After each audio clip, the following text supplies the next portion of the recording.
Francis മാർപ്പാപ്പയുടെ നിര്യാണത്തിൽ ദുഃഖം രേഖപ്പെടുത്തി വരാപ്പുഴ അതിരൂപത ആർച്ച് ബിഷപ്പ് ജോസഫ് കളത്തിപ്പറമ്പിൽ. ലോകത്തിന്റെ മനസാക്ഷി യാത്രയായെന്ന് അദ്ദേഹം പ്രതികരിച്ചു. 3 വർഷക്കാലത്തോളം ഫ്രാൻസിസ് മാർപ്പാപ്പയ്ക്കൊപ്പം റോമിൽ ജോലി ചെയ്ത അനുഭവവും അദ്ദേഹം പങ്കിട്ടു. അനുകരിക്കാൻ കഴിയുന്ന ലളിത ജീവിതമായിരുന്നു പാപ്പ നയിച്ചിരുന്നതെന്നും അദ്ദേഹം അനുസ്മരിച്ചു.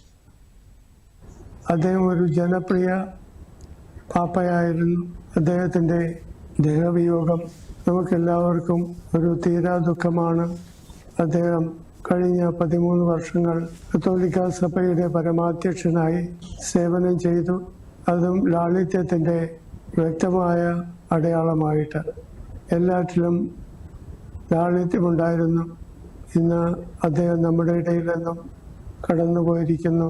അദ്ദേഹത്തിനായി ദൈവം ഒരുക്കിയ ആ സമ്മാനം, സ്വർഗീയ സമ്മാനം നേടുന്നതിനായിട്ട് അദ്ദേഹം നമ്മിൽ നിന്നും അകന്നു പോയിരിക്കുന്നെങ്കിലും അദ്ദേഹം നമ്മിൽ നിന്ന് അകലെയല്ല.